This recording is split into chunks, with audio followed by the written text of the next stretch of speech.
I never use anything as like a fear tactic, like, oh, if you don't do this, you're going to tear your ACL. Like, no, we're not talking about it in that sense. But I think educating them around why you need to be a robust, durable athlete and what that does for you, and what it does for your body. Not only are you getting faster and stronger and all these great qualities that we're able to enhance, but also adding depth to our chart. Like, we want to be available and we want to be healthy. Welcome to the Athletic Edge podcast. I'm your host, Liam Evans, strength and conditioning coach and owner of Evans Performance.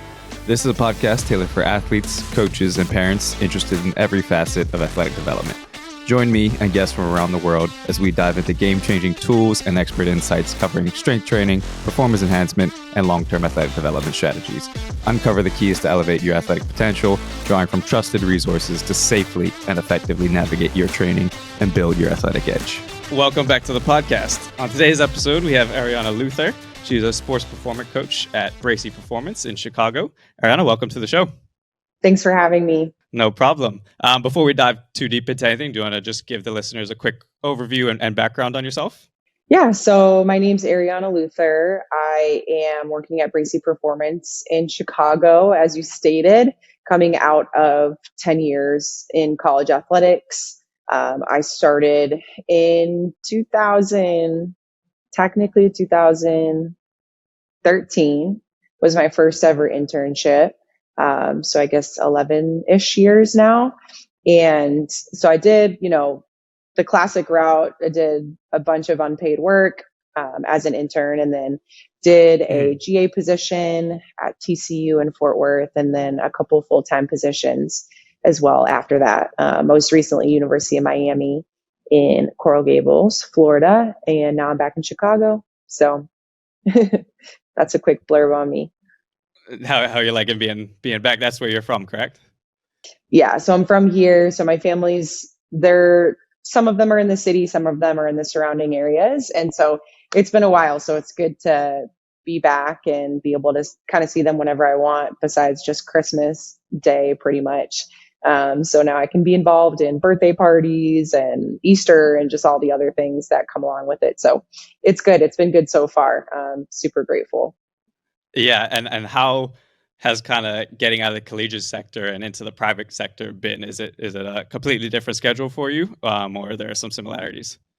Yeah, it is completely different for sure. I think, most coaches are very type A, which surprisingly I'm not. I think there's aspects of it where I am, but definitely lean more on type B, as far as, I'm not chaotic by any means, but for me, sometimes if I don't have like a strict like schedule of you're doing this at this time and this at this time and everything's there, I can get kind of lost a little bit. So I have to be on it with myself, more so on this private side, make sure that I'm holding myself accountable and giving myself a task list, as well, because it is different in that sense where college, the athletes are assigned to you and they work with you, and that's, they have to fulfill a certain amount of hours per week. That's up to the coach as well. And, on this side, it's more so they are seeking you to come work with you. So that's totally on them. And part of that, I'm active in that as well as reaching out and sending emails, cold emails, cold calls and things like that. Mm-hmm. So it is a lot different in that sense where they're not given to you or handed to you. You got to go find the client. So it is very different in that sense.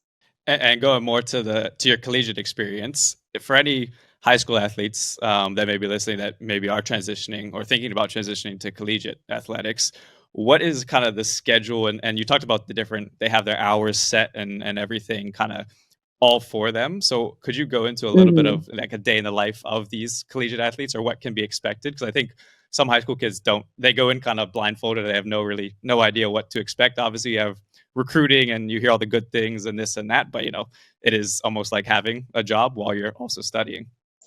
Yeah, I mean, it is a job for sure. There's a certain amount of time allotted per week for college athletes to fulfill, whether that's strength and conditioning hours, study hall. A lot of the freshmen, they have most Yeah. schools. I haven't been to every single one, so I don't know how they all operate, but the ones I've been at, freshmen have study hall hours that they are to fulfill per week. And, they sign off and all that. They're with strength and conditioning, depends on the kind of the time of year. And so off season, we see them a lot more in the weight room versus in season. Total per day, they have 4 hours a day of athletic activity. So that's practice and weight room.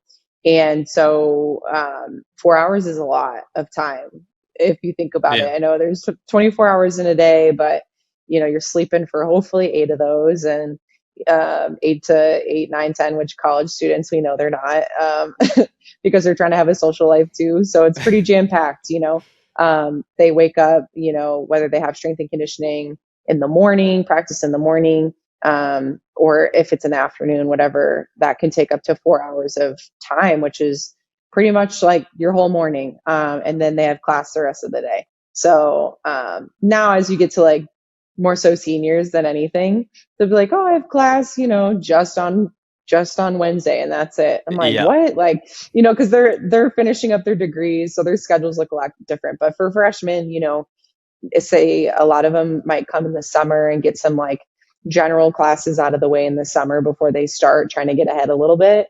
That is really smart to do that, because or some schools, it's a requirement to come in the summer beforehand to get some stuff done before you start in the fall.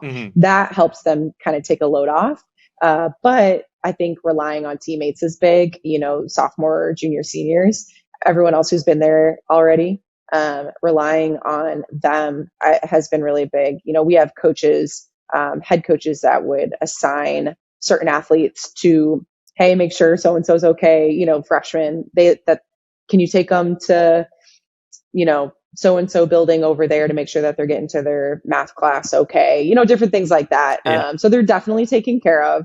Nobody, some of them get lost sometimes, but it's because they're not asking for help. So we let them know, hey, if you need help, you need to know where something is. On my end, I'm like, don't ask me where the academic buildings are, because I don't know. But if you need help, anything with, you need to know how to find your athletic trainer, come this way, or this is where the weight room is. So I think a lot of it's just orientation, like making sure that they know where they are in space, and they can figure out not only that, but then also expectations.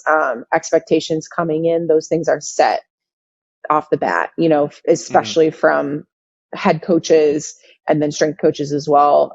We're in communication with head coaches to make sure that we're communicating the same messages across the board, so there's no confusion, right? So I think making sure that those are stated right away, day one, when they come in, as that orientation period on the athletic side. And so they know what to expect coming in, that they're there to work hard and create discipline and learn time management and, all these things. It's very overwhelming at first, for sure, but I think there's such a support system that's already built in to the system, that these freshmen will be taken care of. Now, that's where I was working, but other universities I can't speak for. I'm not sure their systems, but for us, that's definitely already built in, so that they're receiving as much support as they possibly can. So. And from a coach's perspective, how did you kind of navigate or deal with those first couple weeks of the semester, when even in the weight room you have the newbie freshmen almost all the way up to the seniors that have done it, and how they interact together, maybe help each other, how you kind of approach the different essentially the different levels of training experience, and can you tell the difference between the high school kids that did have a structured strength and conditioning program and hopefully had a good coach and are now an easier transition into collegiate, or, the ones that are like a deer in headlights when they get there? Yeah.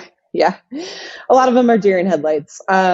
So some of them would come in, and when we talk about training, they'll talk about like, oh, I had a coach, a strength coach, or they'll say like trainer back home. And I'm like, cool, that's great. I don't know who they are or whatever, and that's fine.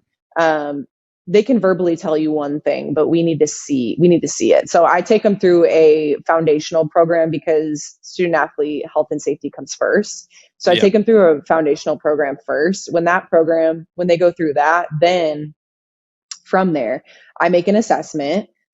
just using my eyes. You know what I mean? Mm-hmm. They come in and they would do at Miami a whole host of different tests, very basic tests, an overhead squat and Yeah. different things like that from our athletic training department.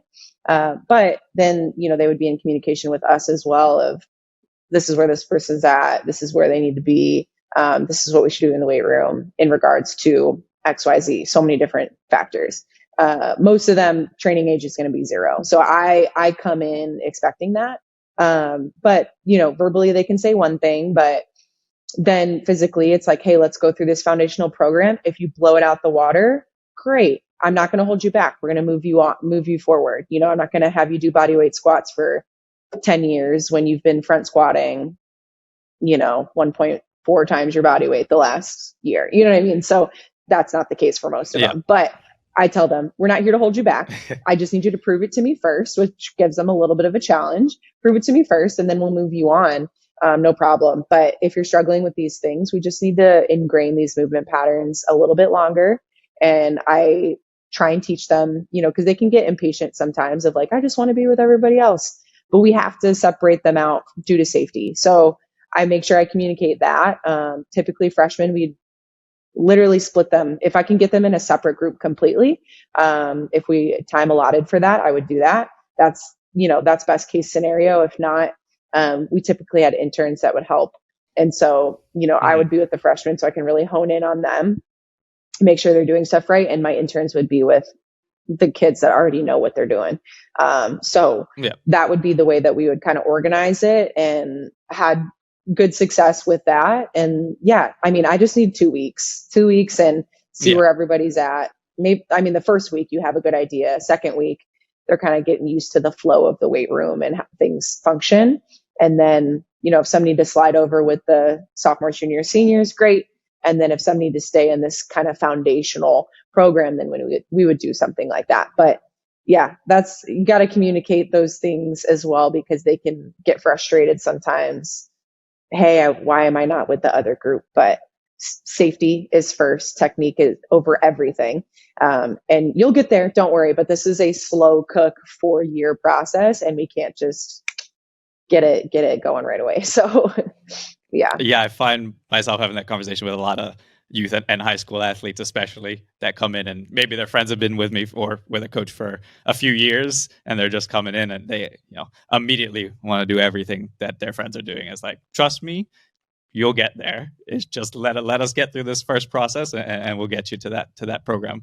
But going a little bit, do you mind what kind of stuff would be in your foundational program? Like, what are some of the things that you're looking for to show you that, all right, this athlete kind of knows what they're doing and I can maybe advance them a little bit? Yeah. So I did a lot of the foundational 5 movement patterns. So from my mentor, Zach Dakin at TCU. So he wrote Movement Over Maxes when I was at TCU, was able to learn under him, super grateful for that experience. And so we talked about those 5 movement patterns. So the squat, the hinge, the upper body push, the upper body pull, isometric core, and then single leg, which is those iso lunges. So we would do squat patterning, and then that could be, a landmine squat, a goblet squat.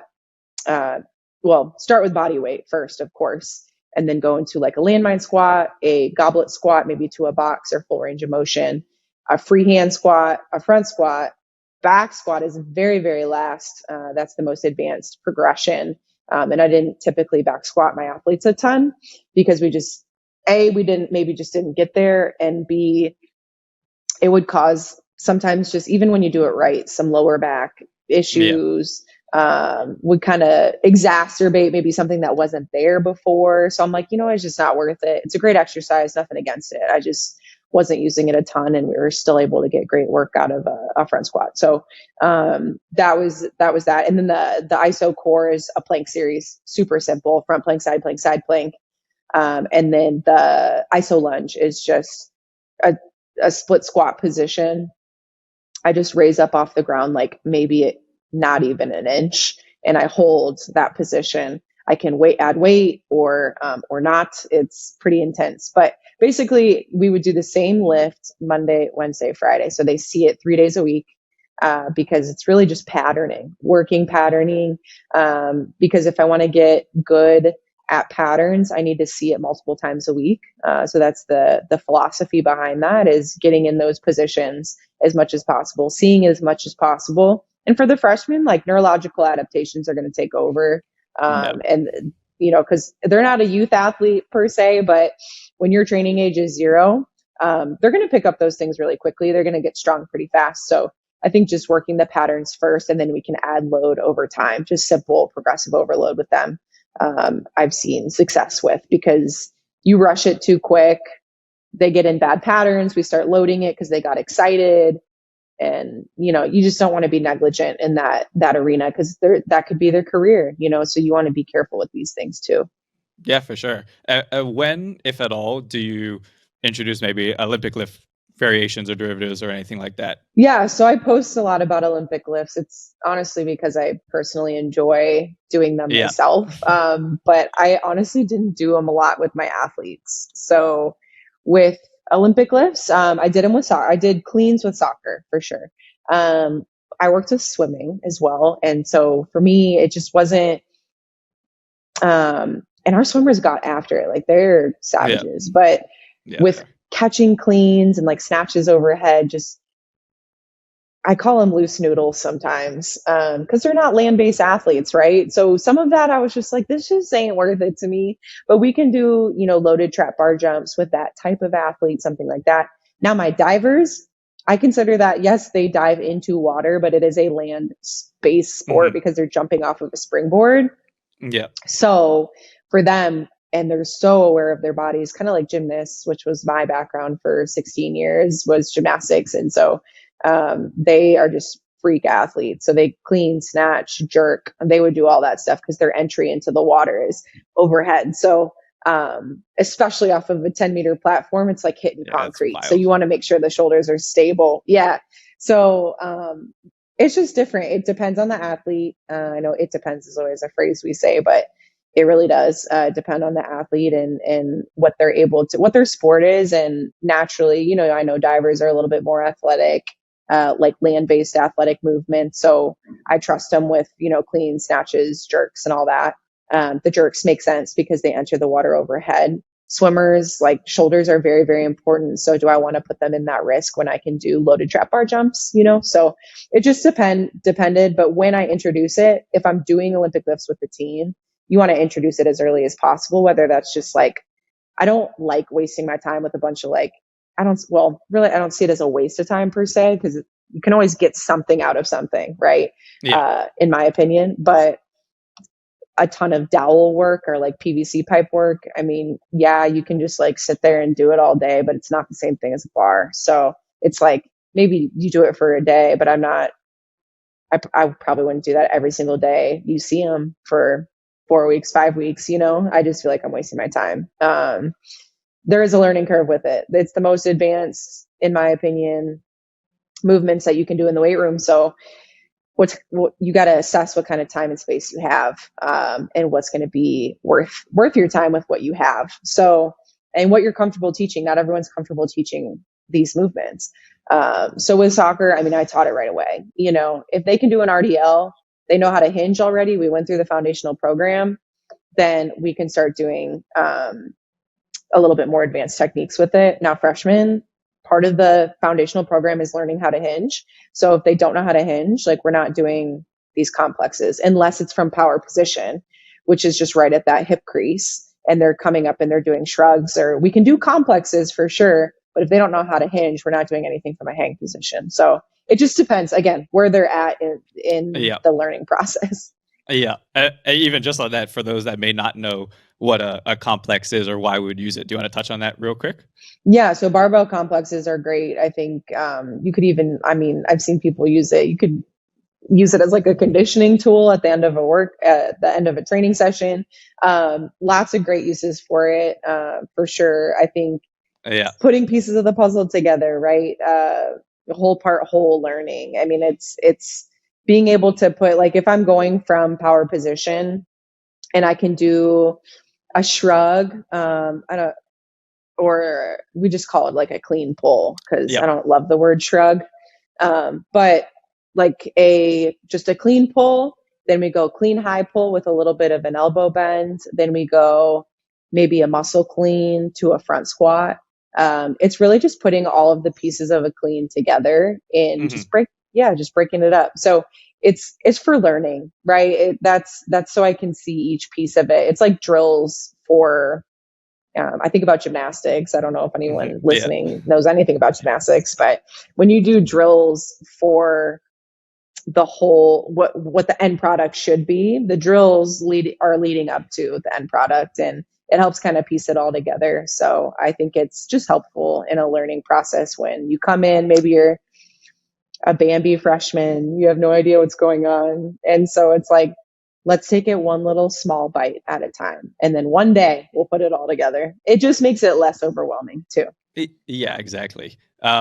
You started to touch on it a little already, but I want to dive deeper into the kind of swimmer population and your approach to training them, and what are some of the things where we want to think about, take into consideration, and how we can help them. Swimmers. The sport is crazy, you guys. The nature of the sport. They train more than I've ever seen anyone train ever.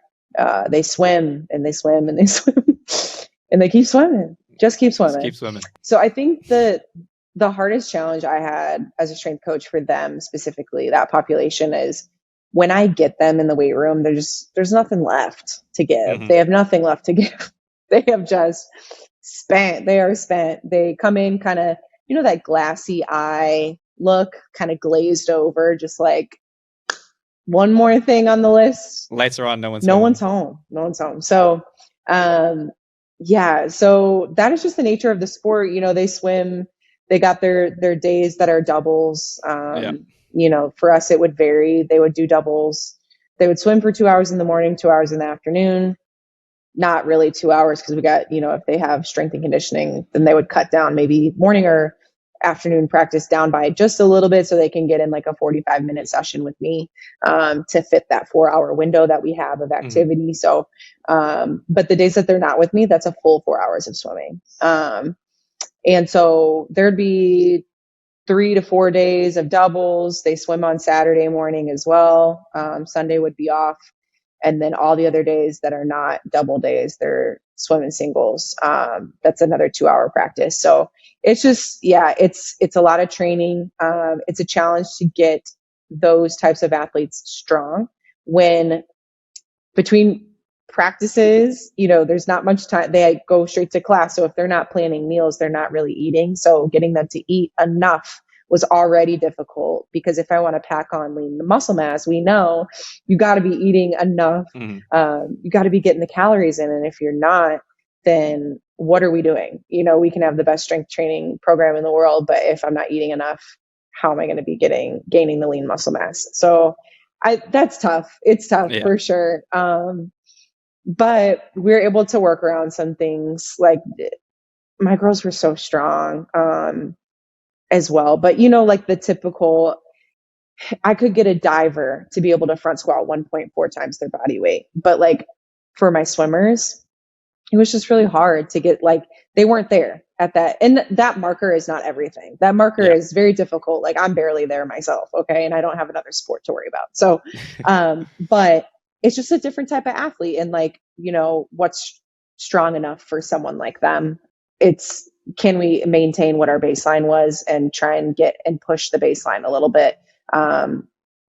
Different parts of the year when I know coaches kind of, they're not getting hammered in the pool, which is very few and far between, but the maximizing weight room time, like that, those weeks when I know that practice, they're not getting hammered. So let's really let it fly in the weight room, which we had a few weeks out of the year where we could really do stuff like that. So yeah, I think it's give and take for sure. It's communication with the head coaches, making sure you all are on the same page, so that you know when to push it in the weight room and when to not, and really getting dietitian involved. The dietitian's got to be involved, because especially with them practicing double days year round is crazy. That's what I was But just that's gonna what they mention. do. So they have to be getting the calories in. So pulling in the dietitian, making sure snacks are on deck, all these things are ready to go. making it readily available, because sometimes it's like, if it's not there, they're not going to eat it. They're not going to eat Yep. anything that day. So Yep. we got to make sure something's better than nothing, but then also preaching like, you got to prep this stuff ahead of time. We got to prep it ahead of time. I know you get up at 4 a.m. to go, not 4 a.m., but they'd have practice at 6. They're on Pretty deck early. at Yep. 5:30 in the morning. Like, they might be getting up at 4:35 a.m. They got to get something in before they swim. So yeah, there's a lot more you can talk about, but Mm-hmm. that's what I've seen with that specific population, how it has been a challenge for sure. How did you deal with when it came to like their tapering, their kind of peaking, all that sort of stuff? Yeah. So February is that kind of quote unquote taper time. They like to use that terminology for sure. And each athlete was different. So basically what we did, yeah, some athletes are like, I'm not touching the weight room for 2 weeks because I just don't want it. Like, mentally, I don't want to be in there. Like, I'm good. I Yeah. don't need it. Yeah. Granted, from our perspective, we're like, yeah, it'd be nice, if you came in and did some like med ball throws or Something. mini band clamshells or something, you know what I mean? Just little things here and there, nothing taxing or anything like that. Just like maybe med ball throws, maybe some jumps, some neural stimulus stuff, and some, just like little band work for the shoulders, like what they would do before they swim. Warm We up. give Yeah. them like a prehab little warm up before they head into the pool. And so just stuff like that would be helpful. But some of them are just like, I just don't even want to be in here, like mentally at all. And then they go to conference and they swim the fastest they ever swim in their life. Or there's a different athlete that's like, no, I like to lift all the way until the day before we get on that airplane. Okay. They know that I swim the fastest now, if it's a freshman, they may not know. They figure that Yeah. out freshman year. And then Yeah. sophomore year, we start implementing, okay, what worked, what didn't when you were a freshman, and go from there. What adjustments do we need to make? But by the time they're junior, seniors, they know, like, I'm either in here or I'm not. Or they know when to cut off for themselves. And I wasn't going to be the one to tell them, because we would just treat each individual differently. Yeah, exactly. And I was literally earlier today having this conversation I'll leave here and head to my swimmers have a meet today. But having this conversation is like, man, swimming, and I played soccer. I was not a swimmer, but swimming is if you can make it through a swim career, you're well set up, because it's such hard work, and it's an objective sport. So it's like you're really much based on whether you improved or not. And then that can be even mentally, that can be so hard to take, especially just going out, because you'll have those times when you're younger and you could look at a pool and get faster, and then you end up getting to that point where they will start to plateau, and then trying to figure out how they can get through that and whatnot. So yeah, swimmers are some of my favorite athletes to work with, just because of how hard they work. Yeah, they're grinders for sure. For sure. Would they have moving away from swimming, but still with swimming or any sport, how would you kind of communicate the benefits that the weight room can have to any sport with maybe an athlete who wasn't as bought in to strength and conditioning or anything like that? When you look at the sport itself, being able to kind of talk the talk a little bit, like with soccer, we talk about, obviously, like with females, we talk about ACLs, right? Like that's the big one. So we'll touch on that. I never use anything as like a fear tactic, like, oh, if you don't do this, you're going to tear your ACL. Like, no, we're not talking about it in that sense. But I think educating them around why you need to be a robust, durable athlete and what that does for you, and what it does for your body. Not only are you getting faster and stronger and all of these great qualities that we're able to enhance, but also adding depth to our chart. Like, we want to be available and we want to be healthy. So I think informing them that this is rehab, like you being in the weight room and getting strong and doing it in a technically sound, correct way, that's safe. This is going to help you have a career of longevity, if that's what you're looking for. You can speak that to an athlete that, oh, they want to go pro. Talk to that specific athlete about longevity. Now, if you have somebody who's like, I could care less, I'm here on scholarship and I kind of just want to play my sport and party on the side, you know what I mean? You're maybe not, you talk about having longevity in your 4-year career here for sure.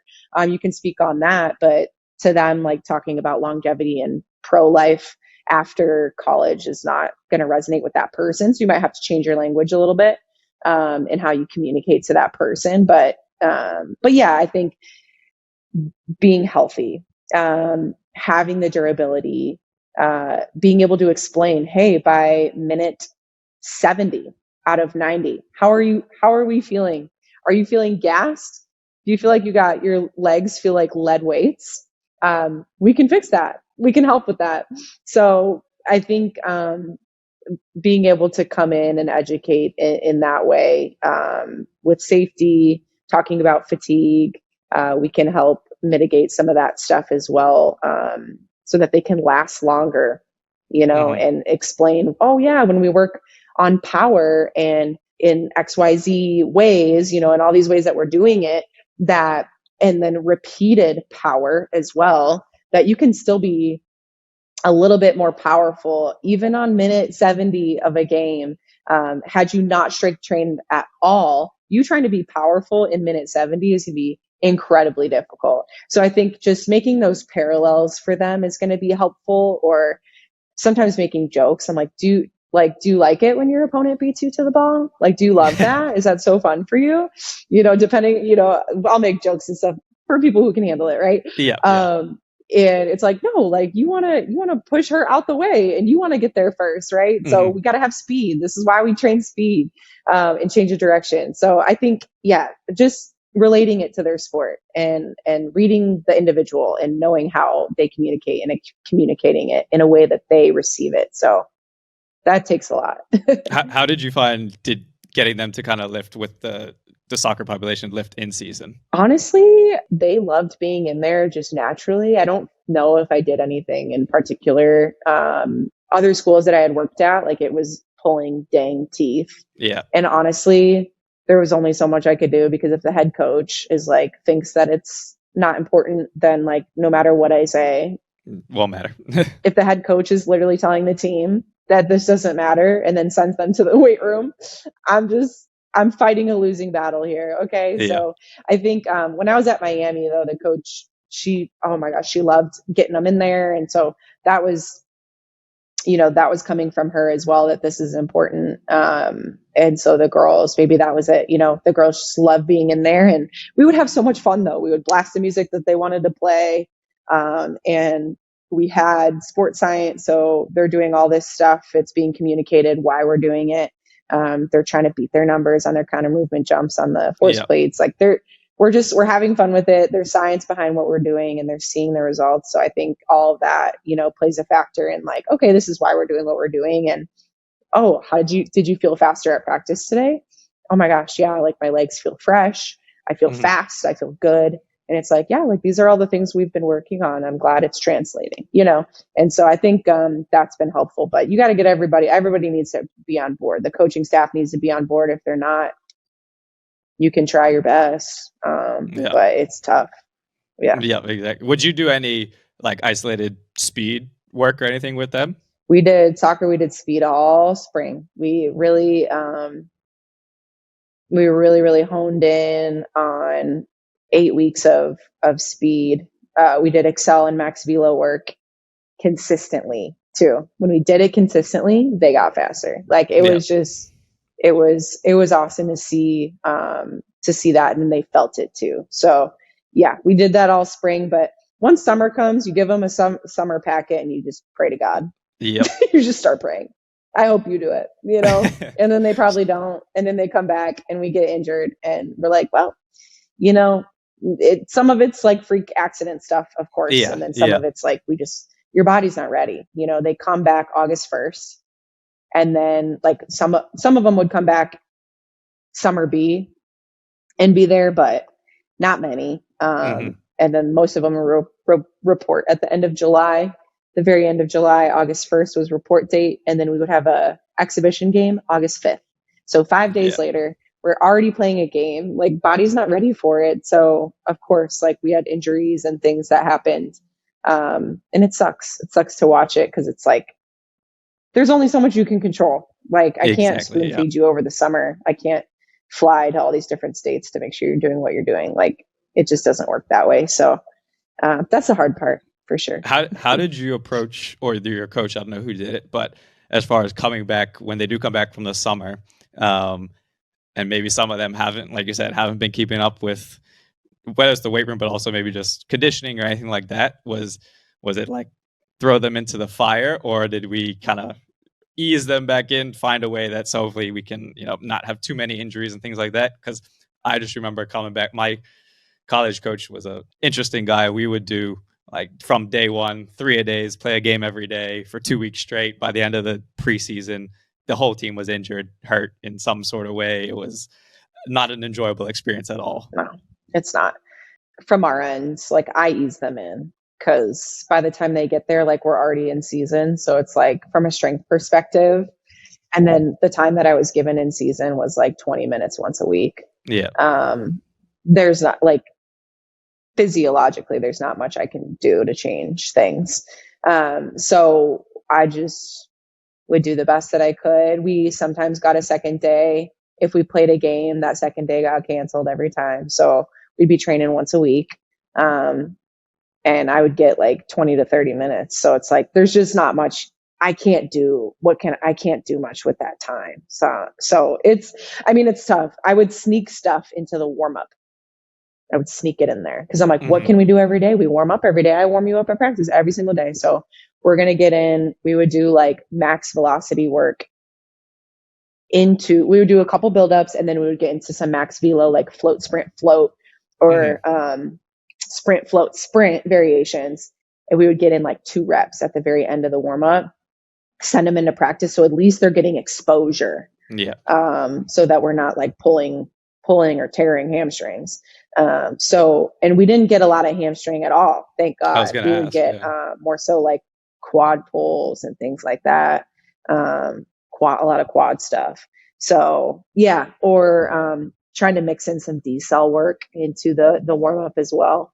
And again, the warm up that I got was like 10 minutes. So it's like, okay, but 10 minutes 4 to 5 times a week is better than nothing, right? So it's like just trying to sneak in some stuff and like again, hope that it's gonna do something, And I'm like, this is the best I can do, so I'm gonna do that and go back to praying about it.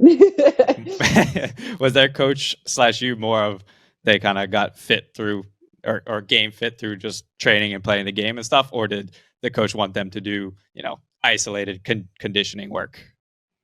They did do a fitness test, and surprisingly, it was not the beep test, but it was this hourglass test. So they would go from 18 to 18 and essentially like make that hourglass. Yeah. They called it X's because really it wasn't a full hourglass. But anyways, so they would run those, and they had a certain time that they had to hit with those. And basically, if they were there over the summer, which again, summer, it's hard to get them back because they have to have the money to be able to pay to stay there. Because that's just how, I don't know how it works at other schools. Like maybe they get free housing or whatever, but we didn't. So and Miami's super, super expensive. So it's like, if you didn't have that upfront cost kind of covered, you wouldn't be able to come back and train and take class and stuff. So that was tough for a lot of them. But the ones we like, hey, it's highly encouraged. And what we would do is I would prep them for the test that was to come. Would I necessarily condition them in that way? No, but it's like, this is the test that you need to do. So we got to prep for it. So we would run the X's and, we do two on one side, 2 on the other side, or maybe 1 on each side. And then we would go 2 on each side and then 3 on each side, essentially just building capacity over time so that by the time you have to run, they would have to run 6 from one side and 6 from the other. So 12 total. That we would just work up to that. And then by the time that it's time to take the test, hey, go run they would do a practice trial, because some of them are just mental about it. Like the beep test, people get mental about it. It's like, you're capable. It's just your brain is stopping you before your body does. So for them, they might be like, hey, I just need to get out there on my own and just kind of run it, see how I do with no one watching me. And then, so that's like their mental prep, and they would come out and run it. But yeah, like I say with any sport, there's nothing that's going to get you in quote unquote game shape, like literally just going and playing games, Exactly. Yeah. which time was just not on our side. You get there August 1st, and then you have to play a game against another team August 5th or 6th. Like it's just not enough time. So that is tough. But practice, you can build capacity at practice, but I'm not the one writing practice. So um, that's the hard part. But there are a lot of strength coaches that have, not that we had a great relationship, but a relationship where they're heavily involved in even like, this is how practice should be formed. Like, let's do these drills here. Or like, what are, strength coaches would get the names of the drills and basically build out like, hey, this is how many minutes we need to be doing with this drill and so forth, and build the engine, build the capacity so it leads to a full game by the time we get to play a game, so that they are more ready for those things. But again, time's not on our side. So sometimes it's just like, hope you're ready because August 6th, we need people out on the field. Yep. So, Yep. yeah, that's tough. There's really nothing you can do about that. It's funny though, because people outside of the actual pod of the world, or even fans or parents, whoever it is, like they don't understand or see these things. So at the end of the day, they're just looking at August 5th or game 1 or whatever it is and expected them to be ready to go, all guns blazing. Right. But delving a little bit into a different side of things, what are some of kind of the most asked questions that as a strength coach, and whether it's from your athletes or just general population, that you get as a strength coach? I think more recently was just the, like, as a coach, the differences between private and college and pro too. Cause I've done a little bit of pro stuff on the side as well the last few years. And so I think the differences between each of those, and I have younger coaches that have, we've had phone calls and things like that of them trying to decide what they want to do with their lives, really, like career wise. Do you think getting this certification is necessary, or, what certifications do you think I need? What route did you take to get to where you are? That's a typical question, as well. And, the answer is it's not always this clear cut answer. But everyone's route's different. And, the classic route is what I said before, the unpaid internships to a GA position where you get your master's paid for and a monthly stipend, walk away with no debt if you can, get your master's in a related field to exercise science, or even that can be undergrad, but master's in, whether you want to repeat it, does it matter? I don't know. But there's people that go, something needs to be exercise science. If you get your master's, make it like admin or business or something, because a lot of people aren't on coaching on the floor forever. So diversify your profile somehow, some way. And if you're going to get a free master's, I would make it something different. I did kinesiology again, which if I had to go back, I'd probably do like business or something. Yeah. Something different, so that if you do branch out into an admin role at the collegiate, on the collegiate side or business, like you open up your own private practice and you're like, I don't want to coach on the floor anymore, but let me hire 10 people to run the show.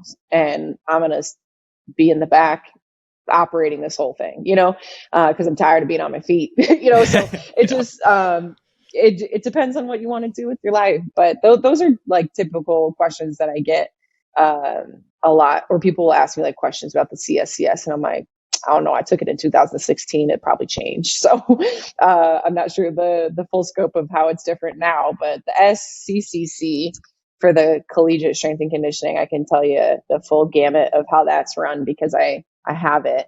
And I'm like, do I still need that certification now that I'm not in college? But you never know. So, I think it's always good to have it, but also it took a lot of work to get that certification, if you know what the process is like. So I'm like, I'm not letting that thing go. I had to go through hell to get, I went through a lot to get that one. So, anyways, but yeah, those are frequently, those are the FAQs for sure. Are there any kind of misconceptions around, say, training methods or avenues that maybe your athletes might ask you about, or they'll see something on social media and come do. I get a lot, people come and say, "Oh, what do they do? Why are they doing this? Or is this correct? Or anything like that?" Are there any kind of that you can think of off the top of your head? Misconceptions. I think, well, what I've had with athletes is more so like things that they just want to do. Like, oh, I really want to do, this Olympic lift or something like that. Or I want to do, I've had athletes like super adamant about back squatting. And they're like, if they, they were going to die if they didn't back Yeah, squat. yeah, And there's some, I'm just like, yeah, if that's what you want to do, you're a good mover, go for it. You know what I mean? We would change it in their program because that's buy-in too. Like if I just don't let them do anything that they want to do, like they're going to resent me. So it's like, it's a give and take with what we let them do and with what we don't. Obviously safety is always first. So if they're a good mover and I don't see a problem with it, I think it's fine. I never had any athletes have any crazy like misconceptions really. It's just more so like certain exercises that they really wanted to do, which I'm like, yeah, like if that makes sense in the program right now, let's put it in there. Cause they got to enjoy what they're doing too as well. But yeah, I mean, there's a ton of stuff like that we all see, you know what I mean? Like, I don't know. I just think about, trends like yeah, nutrition. There's trends, there's fads.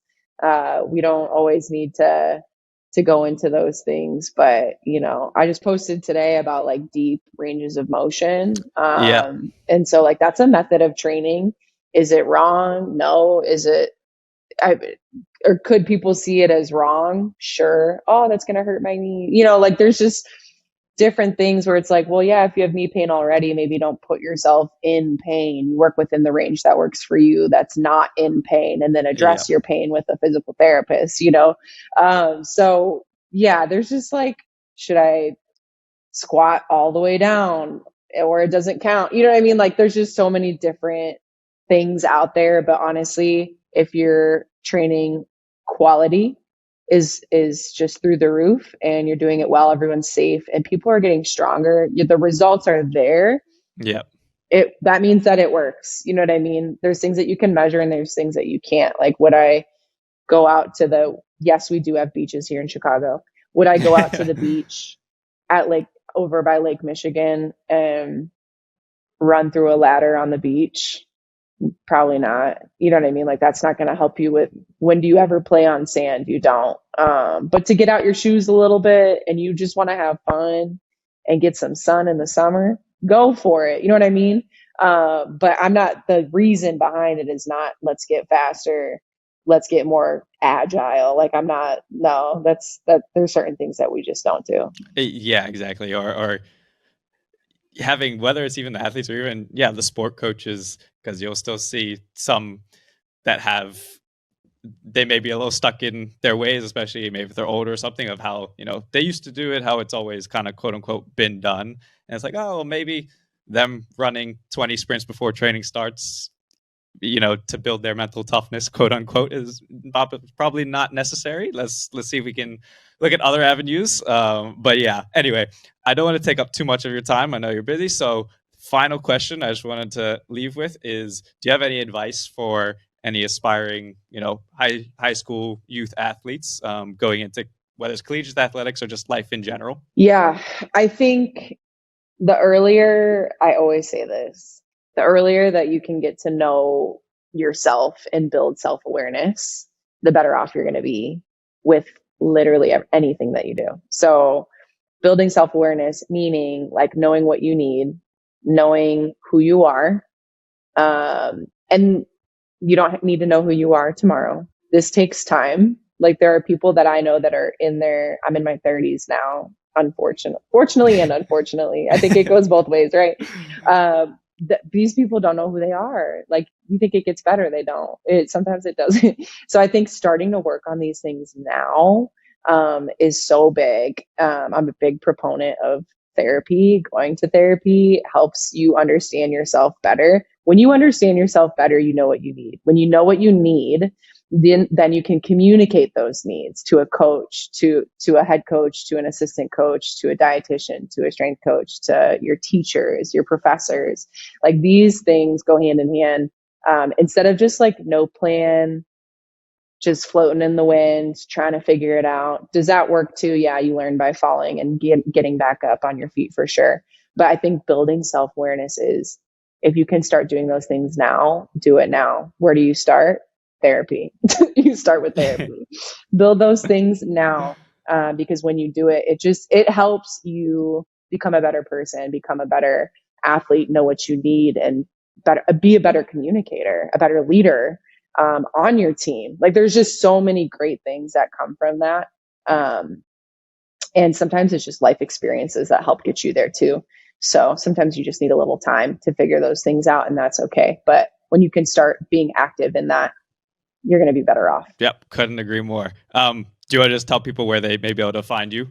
If you want to come train with me, come to Bracy Performance in Chicago, Illinois. Would love to have you in. We have so many things here, so you can find me here in person. But also Instagram is Arianna Luther, just one word, lowercase, Arianna Luther, my name. And then on Twitter, I post some things sometimes when I remember to. I'm like, is anyone on Twitter? Twitter? I never X, remember. whatever it's called. Yeah, X. I think it's mainly older folks on Twitter, but that's fine. So what's my handle? Arianna_Luther. So you can find me there as well. And then my email is ariannaluther@bracyperformance.com. Awesome. Thank you so much. It was enjoyable. Appreciate it. Thank you for having me.